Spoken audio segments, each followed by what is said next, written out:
Ici Antoine Joubert. Aujourd'hui, combien coûte la Hyundai Ioniq 5N 2025? La première Ioniq 5 à recevoir un essuie-glace arrière, un truc dont on s'ennuyait énormément sur les autres modèles qui en bénéficieront prochainement. Mais évidemment, la Ioniq 5N ne se distingue pas que par son essuie-glace. Elle offre aussi un niveau de performance jamais vu dans une voiture électrique de ce genre et surtout à ce prix. On y reviendra un peu plus tard. Une riposte encore plus sérieuse à la Kia EV6 GT, au Ford Mustang Mach-E GT Performance. Bref, un véhicule de très haute performance et qui simule mieux que n'importe quel autre véhicule électrique les performances d'un véhicule à essence, évidemment de façon artificielle puisqu'on a affaire à un véhicule tout électrique. Évidemment, vous le savez, le N chez Hyundai, c'est l'équivalent du S chez Audi, du M chez BMW, d'AMG chez Mercedes-Benz. La division de performance du constructeur coréen qui a déjà offert plusieurs véhicules à moteur thermique avec une version N, pensée à la Veloster, au Kona et à la Elantra N qui est toujours sur le marché. Mais dans le cas de l'Ioniq 5, c'est la première voiture 100% électrique à bénéficier d'une version de haute performance, la version N qu'on a ici. Et jamais Hyundai a produit un véhicule aussi puissant que ce qu'on a ici, jusqu'à 641 chevaux de puissance en activant le mode NGB sur lequel on reviendra un peu plus tard. Sinon, 601 chevaux de puissance livrés en continu avec cette voiture-là, qui pèse quand même 2205 kilos, mais qui affiche tout de même un rapport poids-puissance franchement impressionnant. Et les chiffres sont impressionnants aussi, puisqu'on parle ici d'un 0-100 km/h en 3,5 secondes et d'une vitesse de pointe limitée électroniquement à 260 km/h. Du jamais vu pour une voiture électrique coréenne, vous en aurez convenu. Une voiture certainement plus convaincante que la Kia EV6 GT, qui en quelque sorte est l'autre véhicule de haute performance offert chez les Coréens en tout électrique. Un véhicule de 576 chevaux, mais qui n'a certainement pas le talent de cette voiture-ci sur un circuit, ou du moins le niveau de performance qu'on peut obtenir avec une Hyundai Ioniq 5N. Bon, évidemment, la gamme Ioniq 5 est très large, on le sait, ça débute avec un véhicule propulsé, des modèles à 4 roues motrices. C'est un véhicule qui se fait toujours attendre par les consommateurs chez les concessionnaires, un des rares véhicules électriques pour lequel il vous faudra encore patienter dans le marché actuel qui s'est stabilisé énormément et où la demande est beaucoup moins forte que l'offre par rapport à pareille date l'année passée où il fallait patienter énormément pour mettre la main sur un véhicule électrique. Mais dans le cas de l'Ioniq 5N, évidemment, on parle d'un véhicule de niche, un véhicule qui n'est pas admissible aux crédits gouvernementaux, qu'on achète par pure passion et pour les performances qu'on peut obtenir avec ce véhicule-ci. Un véhicule qui se distingue notamment, comme vous le voyez, sur le plan esthétique des autres Ioniq 5 par un carénage avant complètement distinct, pare-choc qui a été complètement redessiné, la calandre, les jantes de 21 pouces qui lui sont exclusives avec des pneus de taille 275-35 ZR21, c'est chaussé sur du Pirelli P0, alors du pneu de très haute performance. Un pneu qui n'est évidemment pas commun sur un véhicule électrique et qui va fondre comme neige au soleil, considérant bien sûr le poids du véhicule qui, je le rappelle, est à 2205 kg, mais qui permet à cette voiture-là d'offrir encore une fois un niveau de performance exceptionnel. Remarquez également sur l'Ioniq 5N les bas de caisse, le pare-choc arrière qui est beaucoup plus imposant, plus massif, avec ses déflecteurs d'air intégrés, le becquet arrière qui est plus imposant et bien sûr, encore une fois, cet essuie-glace arrière qui prend place au bas de la lunette. D'ailleurs, on se demande pourquoi on ne l'a pas dissimulé sous l'aileron arrière, un peu à la façon du Kia EV9, pour que ça se fasse un peu plus discret. Mais évidemment, c'est un ajout qu'on est venu mettre sur ce véhicule-ci. C'était peut-être plus facile de le faire ainsi. Toujours est-il qu'on a droit sur l'Ioniq 5N à un essuie-glace arrière et à la vitesse avec laquelle vous pouvez rouler. Pas besoin de vous dire qu'il y a beaucoup de flux à l'arrière du véhicule et qu'il y a un retour d'air qui se fait sur la lunette plus qu'avec n'importe quel Ioniq 5. Il n'y a aucun doute, l'Ioniq 5N, c'est d'abord une voiture de haute performance. Vous allez le sentir dès les premiers tours de roue parce que la suspension est très ferme, parce qu'on a des jantes de 21 pouces qui, honnêtement, cognent dur, surtout qu'on a des flancs de pneus qui sont très étroits. Alors, ça paraît énormément sur la conduite et ça en fait une voiture de performance, mais avec laquelle il faut quand même faire certains compromis. Des compromis en matière de confort, des compromis en matière de fermeté d'assises, parce que les sièges sont conçus pour la performance, donc beaucoup plus de maintien qu'avec des sièges réguliers, mais au prix d'un confort qui est moindre qu'avec une Ioniq 5N régulière, ça c'est évident. Alors on se procure d'abord l'Ioniq 5N dans une optique de performance, et si ensuite vous voulez bénéficier de la polyvalence de ce véhicule-ci parce que ça demeure un format de VUS, ben là, tant mieux, c'est le meilleur des mondes. Mais observez d'abord cette voiture-là comme un objet de performance parce qu'elle en offre à revendre. Bon, d'abord, c'est un véhicule qui est évidemment tout électrique, mais qui permet de simuler les sensations des véhicules à essence comme aucun autre véhicule électrique dans l'industrie. L'exercice est même mieux réussi qu'avec une Porsche Taycan, ce qui n'est pas peu dire parce qu'on a réussi à simuler avec la Taycan des sonorités qui ressemblent à celles de moteurs thermiques. Mais ici, c'est vraiment totalement réussi comme exercice. On pousse la machine en accélération et on a vraiment l'impression d'avoir un petit V6 turbo compressé sous le pied droit. C'est vraiment impressionnant. Alors, vous l'entendez, ça pousse et la sonorité est très intéressante. Les sensations de passage de rapport sont vraiment celles d'une boîte séquentielle double embrayage, plus efficace que celle que Hyundai propose dans d'autres modèles, soit dit en passant. Et vous allez même avoir cette sensation d'un exercice de talon-pointe en rétrogradation qui est totalement réussi. On a même ce qu'on appelle un rev limiter, donc si vous placez la voiture au neutre et que vous la poussez à sa limite, bien, vous allez avoir un régime moteur maximal simulé. On a pensé à tout chez Hyundai, sans avoir de système d'échappement en plus. Alors, c'est un exercice qui est totalement réussi. Alors, pas besoin de vous dire qu'avec 641 chevaux au maximum lorsqu'on active le mode NGB, bien, ce sont des sensations exceptionnelles. Le couple est encore plus impressionnant parce qu'évidemment, on parle ici d'un véhicule électrique. Alors, un avantage par rapport à n'importe quel autre véhicule à essence du marché qui offrirait un rapport poids-puissance équivalent. Et pour ce faire, il faut regarder du côté des VUS de haute performance. Un Aston Martin DBX, un Lamborghini Urus, ce genre de machine-là, qui va effectuer un exercice de 0-100 km/h à peu près dans les mêmes temps, avec un gros moteur à 8 cylindres, avec une puissance gigantesque et avec un poids comparable à ce qu'on a ici, parce qu'évidemment, vous le savez, un véhicule électrique, c'est plus lourd qu'un véhicule à essence en moyenne. Mais les sensations sont ici exceptionnelles, et pas besoin de vous dire qu'une Ioniq 5N, même si c'est pas un véhicule offert à toutes les bourses, c'est beaucoup moins cher qu'un Aston Martin DBX ou qu'un Lamborghini Urus. Et pourtant, les prouesses de ce véhicule-ci, en accélération comme sur circuit, sont supérieures à ce que peuvent faire ces gros VUS de luxe qui sont extrêmement prestigieux. Alors, c'est fascinant de voir à quel point on a réussi l'exercice de performance avec ce véhicule-ci. Est-ce qu'on obtient ici des sensations de petites voitures sport comme on aimerait les obtenir? Non, parce que ça demeure un véhicule très lourd. Alors ça, sachez-le. Et je vous avoue que sur circuit, c'est une voiture qui va me donner certains haut-le-cœur après quelques tours parce que les transferts de masse sont importants. Et si vous n'activez pas la sonorité simulée de la voiture, bien, c'est encore pire parce que là, vous n'avez pas de point de référence.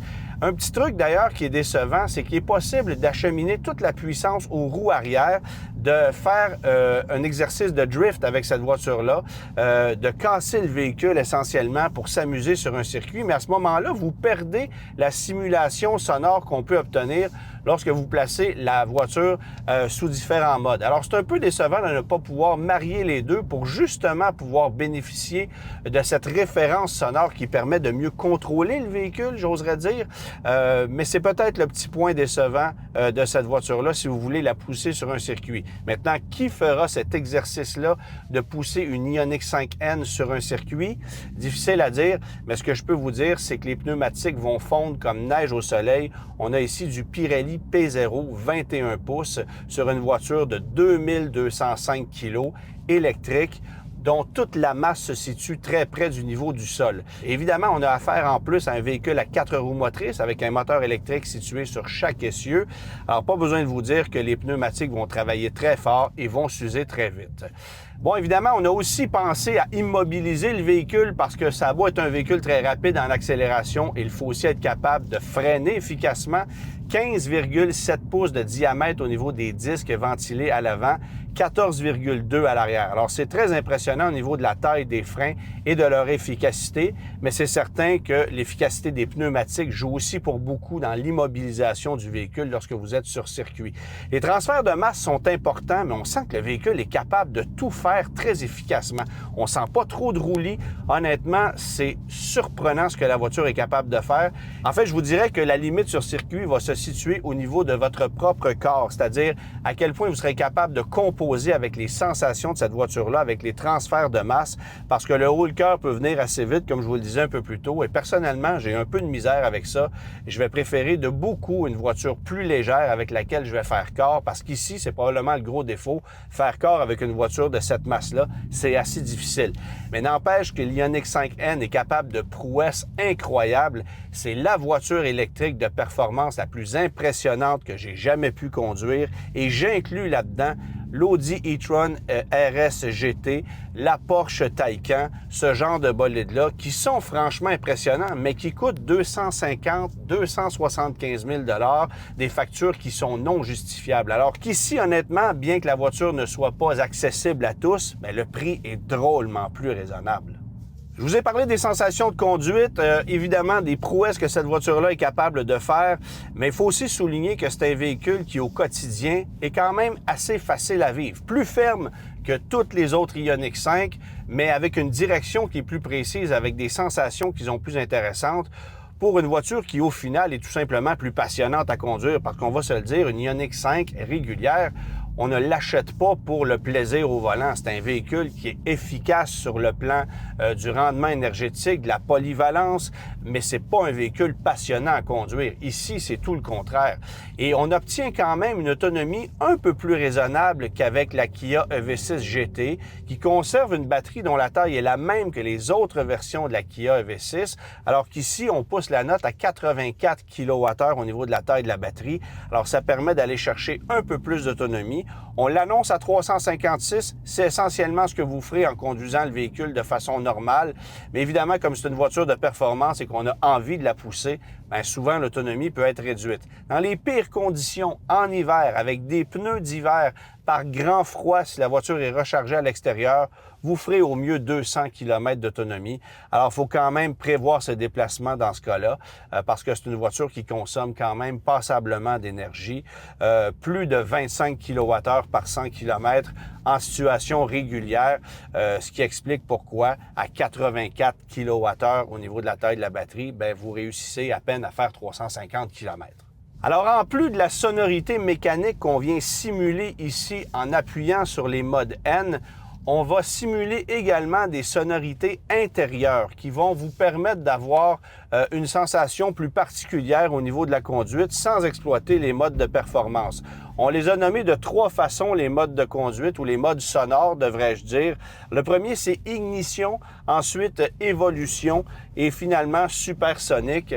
Alors, des sonorités qui sont assez particulières et qui transforment un peu les sensations de conduite de l'Ioniq 5N.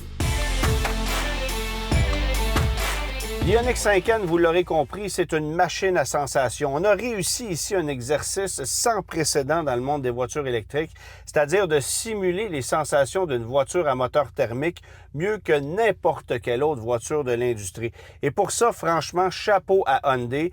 Pas juste pour la simulation sonore, mais pour les sensations qu'on va obtenir. Et oui, c'est vrai que d'avoir une sonorité de moteur thermique, ça permet d'obtenir des sensations et d'avoir ce sentiment qu'on a un meilleur contrôle du véhicule parce que c'est tout simplement plus intuitif. Mais au-delà de ça, c'est vraiment une machine exceptionnelle sur circuit et qui a aussi cet avantage d'être un VUS, donc d'être pratique pour la famille, d'être un véhicule qu'on peut utiliser au quotidien. Ça, c'est pas toutes les sportives qui peuvent se vanter de pouvoir le faire. Alors, beaucoup d'espace aux places arrière, plancher plat à l'arrière, ce chargeur V2L qui permet d'inverser la charge de la batterie pour alimenter des accessoires extérieurs, ça, c'est offert de série sur l'Ioniq 5N.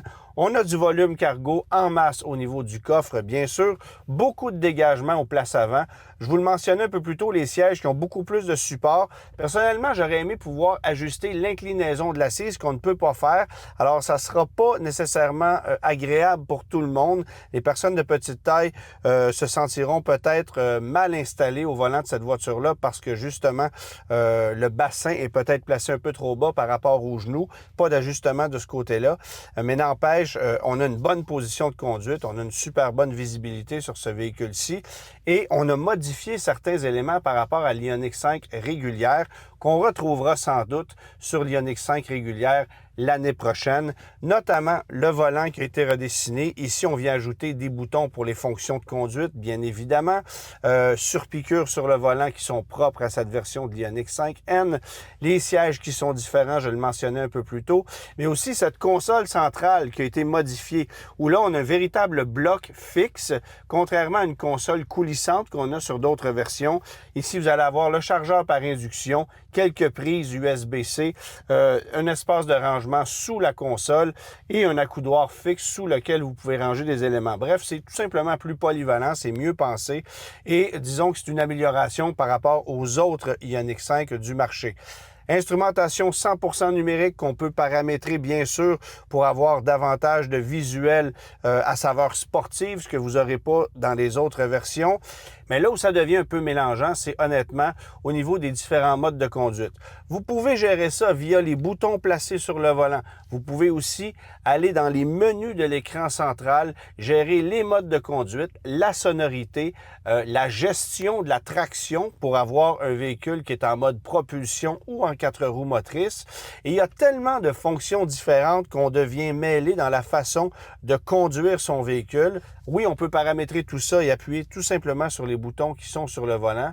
Mais pourquoi est-ce qu'on a des modes de conduite sélectionnables sur le volant et dans l'écran? Il y a énormément de redondance, honnêtement, et tout ça, ça devient mêlant. Il faudrait donc faciliter la tâche à l'utilisateur, et pas juste pour la gestion sonore, mais pour la gestion des modes de conduite. Le bouton NGB maintenant qui est sur le volant, ça permet d'optimiser la puissance pour un départ canon, d'aller chercher ces fameux 641 chevaux pour faire des accélérations foudroyantes en 3,5 secondes. Alors c'est via ce bouton-là que vous pourrez aller optimiser la puissance du véhicule, mais encore une fois, il y a possibilité de le faire via l'écran central. Alors c'est un peu mêlant tout ça. Un autre élément que j'aurais aimé qu'on optimise pour 2025 et on ne l'a pas fait, ce sont les commandes de chauffage climatisation qu'on peut gérer évidemment via cet écran tactile qui est placé sous l'écran principal. Il y a des commandes physiques pour certains éléments, mais le reste, ce sont des commandes tactiles qu'on va avoir ici pour gérer chauffage climatisation. Commande qu'on va aussi retrouver dans l'écran central. Alors, encore une fois, il y a une redondance ergonomique ici et c'est tout simplement mêlant. Ça permet peut-être à l'utilisateur d'avoir deux façons d'utiliser les commandes de climatisation, mais à quoi bon offrir ça quand on pourrait tout simplement offrir des commandes physiques comme on le fait chez d'autres produits de la grande famille Hyundai Kia, notamment à bord de l'Ioniq 6 qui est mieux pensé à ce niveau-là. Alors, ça aurait été bien qu'on puisse améliorer ça. Malheureusement, on ne l'a pas fait. Alors, il y a peut-être des lacunes ergonomiques au niveau des écrans numériques qu'on va retrouver à bord de cette voiture-ci, mais sinon, honnêtement, c'est un véhicule très pratique au quotidien, nonobstant le fait que ce soit une voiture de haute performance, une voiture ultra nichée. Et ça en fait probablement un des véhicules de performance les plus polyvalents qu'on puisse se procurer avant d'aller évidemment dans un véritable VUS. Parce que bien qu'on catégorise l'Ioniq 5 comme un VUS dans l'industrie, en ce qui me concerne, c'est une voiture à ailleurs.